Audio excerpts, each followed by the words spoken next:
देखिए बेटा, अब इधर आपका बच्चे अकाउंटेंसी के अंदर जो हमारे टॉपिक्स चल रहे हैं, जो हमने अभी तक कवर अप करे हैं, चैप्टर वाइज नहीं करे, ठीक है ना। हमने फर्स्ट क्लास के अंदर अकाउंटिंग की डेफिनेशन देखी और उसके बाद क्या देखे बच्चे, बेसिक टर्म्स ऑफ अकाउंटेंसी देखे। देयर आफ्टर हमने सीखा कि रूल्स ऑफ डेबिट क्रेडिट क्या होता है। उसमें हमने दोनों तरीके के रूल्स स्टडी करे, जिसमें गोल्डन रूल्स भी थे और हमारे मॉडर्न रूल्स भी थे। उसके बाद हमने देखा कि किस तरीके से पहचान की जाती है क्लियर की, यानी कैपिटल क्या है सर, लायबिलिटी क्या है, असेट्स क्या है। देयर आफ्टर हमने चौथे स्टेप में क्या सीखा, हमने ये सीखा कि सर वो जो असेट्स और लायबिलिटी है, डेबिट और क्रेडिट किस तरीके से किया जाता है अगर वो इंक्रीज और डिक्रीज होती है तो। ठीक है, ये हमारा सारा का सारा क्या था बेटा, थ्योरी पोर्शन था। अब हम वर्क करेंगे आज की क्लास में किसके ऊपर, आपके प्रैक्टिकल पोर्शन पे, जो कि पूरा का पूरा उसी के ऊपर डिपेंड होगा जो रूल्स आप सीख के आए हो। अभी एक क्वेश्चन करा रहा हूं, फिर आपको सिमिलर क्वेश्चन करने के लिए दूंगा। ध्यान से यहाँ पे देखेंगे। क्वेश्चन आता है बच्चे यहाँ पे, प्रिपेयर टी शेप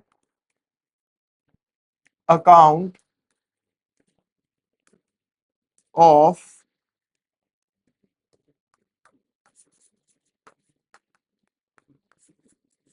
फर्नीचर। हमें कौन सा अकाउंट बनाना है बेटा, यहाँ पे टी शेप अकाउंट बनाना है, किसके लिए, फर्नीचर के लिए। अब सबसे पहले हम समझते हैं कि सर ये टी शेप अकाउंट होता क्या है। ठीक है, ये आपको मैं बता चुका हूं ऑलरेडी, फिर भी देखिए, हमने देखा था बेटा कुछ इस तरीके से हम एक अकाउंट प्रिपेयर करते हैं, जिसकी मैंने आपको बताई थी एक लेफ्ट साइड होती है डेबिट और एक राइट साइड होती है सर। इसी अकाउंट को क्या बोला जाता है, टी शेप अकाउंट बोला गया है। इसको करने के लिए आपको रूल्स आने चाहिए बेटा, कौन से, अगेन क्लियर। बेटा सारे के सारे 20-21 चैप्टर हैं आपके टोटल, सब में ये रूल आपका पीछा नहीं छोड़ने वाले, हर जगह इंप्लाई होंगे, ठीक है। सेम फिर से debit credit increase decrease decrease decrease और इंक्रीज और, ठीक है। अब हमारे पास ना कुछ ट्रांजेक्शन्स दी हुई होंगी, इसको थोड़ा सा रब करके मैं साफ इधर बनाता हूं, अलग ही बनाओ इसको। अब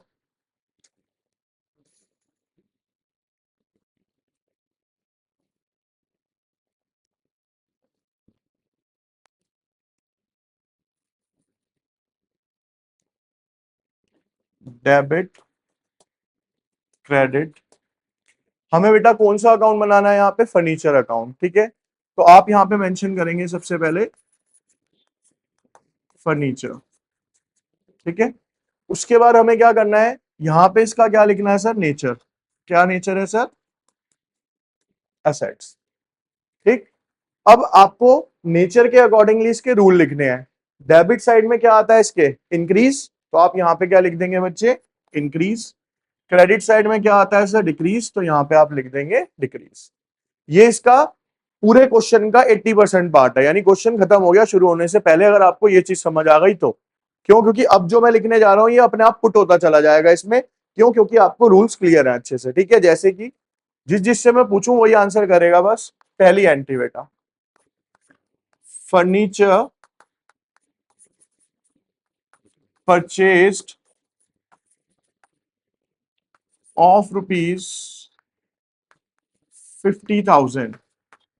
मैंने 50,000 रुपए का फर्नीचर खरीदा, ठीक है। अभी आप अकाउंट कौन सा बना रहे हो बेटा, फर्नीचर, तो सिर्फ कंसंट्रेशन किस पे लगो, फर्नीचर पे क्या हो रहा है। अब आपने जब फर्नीचर खरीदा तो आप मेरे को बताएंगे फर्नीचर क्या होगा बेटा, बढ़ेगा या घटेगा, बढ़ेगा। क्या होगा सर, वो इंक्रीज होगा। इंक्रीज साइड कौन सी है बेटा इसकी, ये वाली है।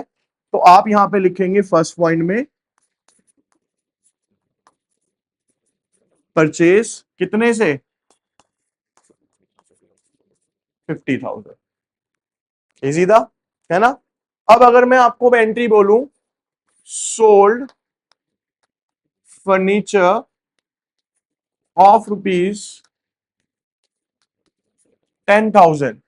मैंने 10,000 रुपए का फर्नीचर बेचा, क्या करा, बेचा। तो बेटा फर्नीचर बढ़ेगा या घटेगा, घटेगा। ऑब्वियसली बात है सर, बेच रहा हूं तो क्या होगा, कम होगा। कम होगा तो सर कहां पे आएगा, बेचने को क्या कहते हैं सर, सेल। कितने का बेचा सर मैंने ये, 10,000 रुपए का। इजी। थर्ड वन, अब मैं यहां पे बोलता हूं डिस्कार्डेड फर्नीचर ऑफ रुपीज 2000। 2000 रुपए का फर्नीचर मैंने डिस्कार्ड किया। डिस्कार्ड का मतलब होता है बेटा खराब हो गया था, कबाड़ी को बेच दिया है, समथिंग लाइक दैट, कि चला गया हमारे पास से। क्या होगा फिर, ये बेचा है तो क्या होगा, बढ़ेगा या कम होगा? कम होगा। तो सर थर्ड वन भी कहां पे आ गया आपका, यहाँ पे कितने का? ठीक है। अब अगली एंट्री है यहाँ पे, again purchased furniture of rupees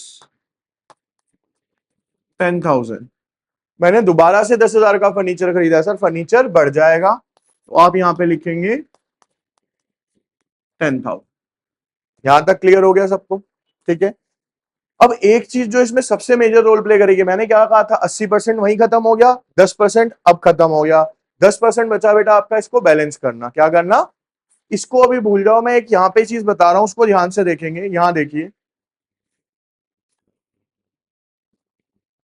यहां पे बेटा मेरे पास डेबिट साइड है, यहां 10 रुपए है, ये मेरी क्रेडिट साइड है, और यहां पे 6 रुपए है। ठीक है। रूल ये होता है अकाउंटेंसी का या किसी भी चीज का, बैलेंस का मतलब क्या होता है, दोनों चीजों को बराबर करना। क्लियर? बराबर कौन सी साइड से करना है? जो ज्यादा वाली साइड है। तो ज्यादा वाली साइड कौन सी है सर इसमें? 10। तो यानी कि सर मेरे को दोनों साइड, यहां पे भी 10 करना है और यहां पे भी 10 करना है, ये बैलेंस हो जाएगा। तो मेरे को इस साइड कितने रुपए और डालने पड़ेंगे कि ये 10 हो जाए? 4। कैसे निकाला? इसमें से इसको माइनस करके। सिंपल सा रूल है बेटा, ज्यादा वाले में से कम को क्या कर दो आप? माइनस कर दो। अब मैं देखो कैसे करके दिखा रहा हूं, ये सबसे बेसिक तरीके से समझा रहा हूं। आप पहले डेबिट का टोटल करो। सर डेबिट का टोटल है यहाँ पे 50 प्लस 10, 60,000। क्लियर? क्रेडिट का टोटल करो, कितना है यहाँ पे? 12,000। सिंपल सा रूल है क्या, ज्यादा में से कम को माइनस। ठीक है। ज्यादा में से कम को क्या करना है? माइनस। माइनस करेंगे यहां पे 0 0 48,000। अब पुट क्या करना होता है सर? जो ज्यादा वाला बैलेंस है ना, वो कितना है? 60,000 ना। तो मेरे को बच्चे दोनों साइड, यहां पे भी क्या लेके आना है?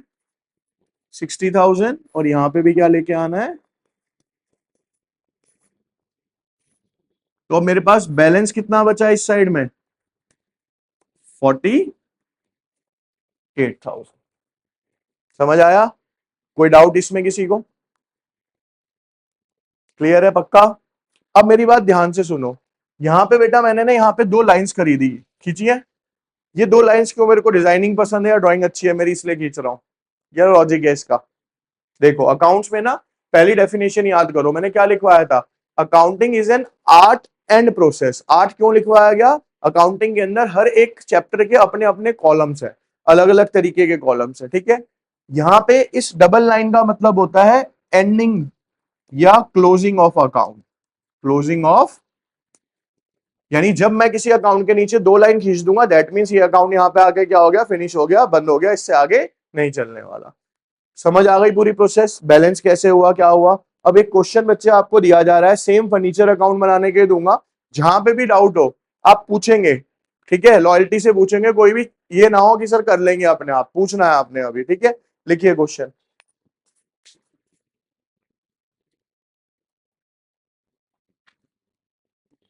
Prepare a T shape account of cash. किसका बनाना है बेटा? अब हमें यहाँ पे कैश का। सबसे पहले यहाँ पे फॉर्मेट बना लेते हैं।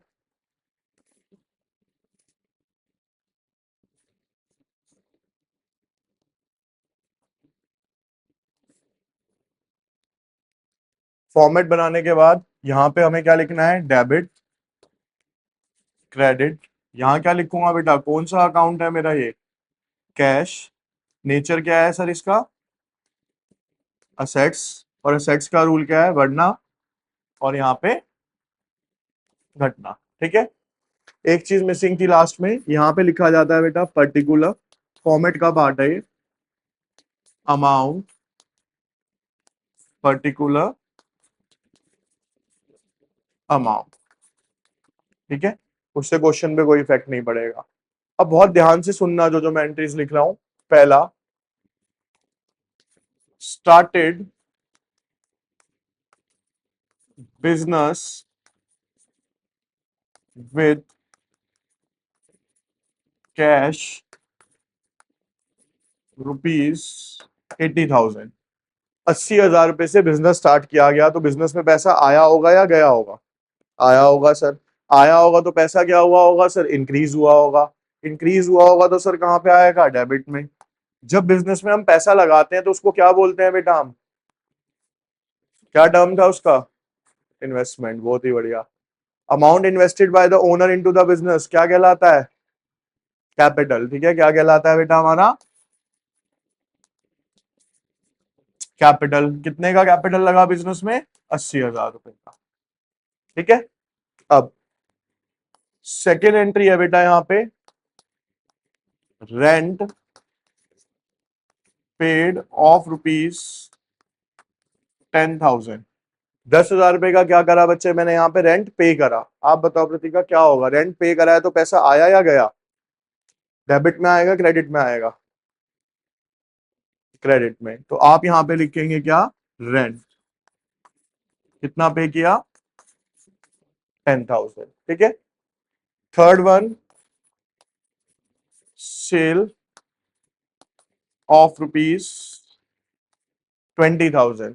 20,000 रुपए की बेटा मैंने सेल करी, कहां पे आएगी अक्षय?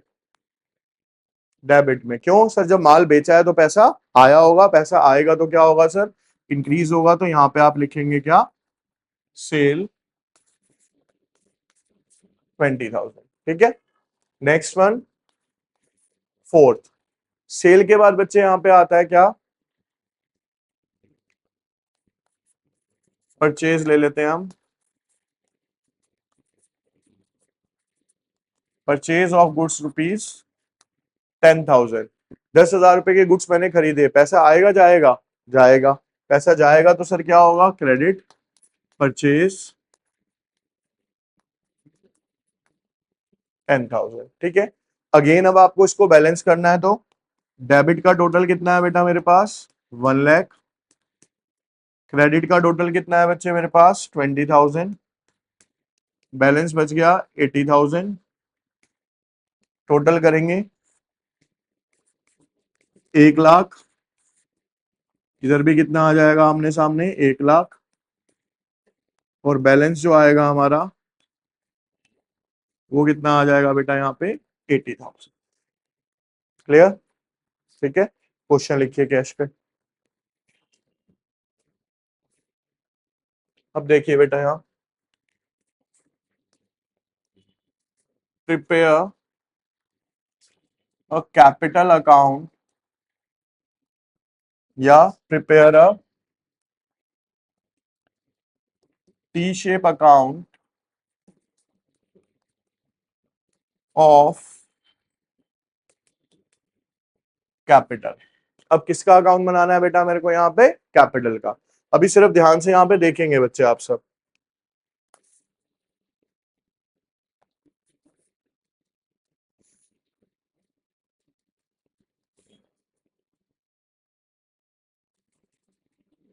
डेबिट क्रेडिट अकाउंट किसका बनाना है सर? कैपिटल का। और कैपिटल का नेचर ही क्या होता है सर? कैपिटल ही होता है। लेकिन कंडीशन इज दैट कि यहाँ पे डेबिट में क्या आता है? डिक्रीज। और कैपिटल के क्रेडिट में क्या आता है? Increase, as per rule of debit and credit. यहां पे आपने लिखा पर्टिकुलर अमाउंट पर्टिकुलर अमाउंट। अब हम एक एक करके ट्रांजेक्शन्स देखते हैं बेटा यहाँ पे। पहली entry, started business with cash rupees 1 lakh. 1 lakh रुपए से बिजनेस स्टार्ट किया गया, 1 लाख रुपए लगा के। तो कैपिटल बढ़ा या कम हुआ? बिजनेस में अगर पैसा लगाया गया तो बिजनेस का कैपिटल बढ़ा या कम हुआ? बढ़ेगा। ठीक है। अब जब बिजनेस का कैपिटल बढ़ेगा, बढ़ा किस साइड में आता है बेटा? यहाँ पे क्रेडिट साइड में। तो आप यहाँ पे लिखेंगे क्या? कैश लगाया, कितने का लगाया? 1 लाख रुपए का। ठीक है, क्लियर है ये? पक्का? अब दूसरी एंट्री बेटा यहाँ पे सिंपल सा है। बिजनेस में कोई भी अगर इनकम होगी तो वो हमारे कैपिटल को बढ़ाएगी या घटाएगी? बढ़ाएगी। और अगर कोई भी खर्चा होगा तो वो हमारे कैपिटल को क्या करेगी सर? कम करेगी। तो कैपिटल बेसिकली है क्या सर? कैपिटल वो है जो कि हमने बिजनेस में टोटल पैसा लगाया हुआ है। तो अगर इनकम बढ़ेगी तो पैसा बढ़ेगा, इनकम कम होगी तो कैपिटल क्या होगा? कम होगा, है ना? अब अगर मैं यहां पे लिखूं बच्चे क्या? Rent paid of ₹10,000। मैंने 10,000 रुपए का रेंट पे किया तो बिजनेस का कैपिटल बढ़ेगा या कम होगा? कम होगा सर, क्योंकि मैं रेंट क्या कर रहा हूं? पे। तो कैपिटल क्या हो जाएगा? कम। तो दूसरी एंट्री सर यहां पे आ जाएगी रेंट। ठीक है। तीसरी एंट्री ड्रॉइंग्स ऑफ ₹20,000। 20,000 रुपए की क्या करी बेटा? हमने ड्रॉइंग्स निकाली। तो जब ड्रॉइंग्स निकाली तो कैपिटल बढ़ेगा या कम होगा? कम होगा sir. Third one is drawings कितने की? 20,000 रुपए की। फोर्थ वन, अगर यहां पे लिखा हो प्रॉफिट ऑफ द ईयर,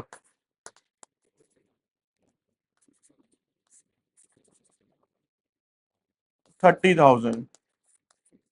30,000 रुपए का प्रॉफिट हुआ फर्म को तो क्या होगा? कैपिटल बढ़ेगा या कम होगा?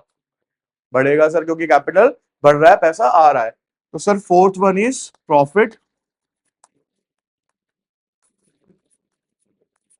30,000। ठीक है। Next one is paid income tax of ₹10,000। 10,000 रुपए का इनकम टैक्स पे किया बेटा हमने, क्या होगा? कैपिटल बढ़ेगा या कम होगा? अब लेकिन बेटा जब इनकम टैक्स वर्ड आता है ना, तो income tax is a drawings. क्यों? इनकम पे जो टैक्स पे करा जा रहा है, किसकी इनकम पे पे कर रहे हो आप? बिजनेस की इनकम पे नहीं कर रहे। बिजनेस की इनकम पे जो टैक्स पे होता है वो होता है कॉर्पोरेट टैक्स या बिजनेस टैक्स। इनकम टैक्स होता है इंडिविजुअल ओनर के लिए। तो आप ओनर का टैक्स पे कर रहे हो तो कौन सा खर्चा हो गया? ये पर्सनल एक्सपेंस हो गया। तो ये कौन सा कहलाएगा सर? हमारा ड्रॉइंग्स कहलाती है। आप लिख सकते हो, लेकिन नॉर्मली भी कोई दिक्कत नहीं है। आप यहाँ क्या मेंशन कर सकते हो? Income tax. और ब्रैकेट में क्या मेंशन कर सकते हो सर? ये क्या है? ड्रॉइंग्स। कितने की है? 10,000। ठीक है। अब जब हम इसे बैलेंस करेंगे ना, अब दोबारा ध्यान से सुनना बेटा। अभी आपने डेबिट का टोटल करना है सबसे पहले, जैसे कर रहे हो 10, 20, 30। 30 और ये 40,000 हो गया। कितना हो गया? 40,000। क्रेडिट का टोटल कितना है बच्चे? 1,30,000। रूल क्या है? ज्यादा में से कम को माइनस करना है। तो 130 में से 40 जाएंगे 90,000। यहां तक क्लियर हुआ? अब सर जब मैं बैलेंस करूंगा ना, गलती होने के चांसेस ये रहेंगे कि आप बैलेंस इधर का ले लोगे, लेकिन मेरे को दोनों साइड क्या लेना है? जो ज्यादा वाला बैलेंस है। कितना है वो? 1,30,000। कितना है? 1,30,000। बैलेंस बचेगा कौन सी साइड पे? डेबिट साइड में या इस बार क्रेडिट साइड पे? डेबिट साइड में। क्यों? क्योंकि सर यहाँ पे 130 है और यहाँ पे कितना है? सिर्फ मेरे पास 40 है। तो बैलेंस किस साइड पे आएगा मेरा? इस बार डेबिट साइड पे आएगा। यहां पे बच्चे मैं लिखूंगा क्या? बैलेंस कितना आएगा? ये 40,000। क्लियर? सॉरी 90,000। ये तो 90,000। क्लियर? क्लियर? क्वेश्चन लिखिए।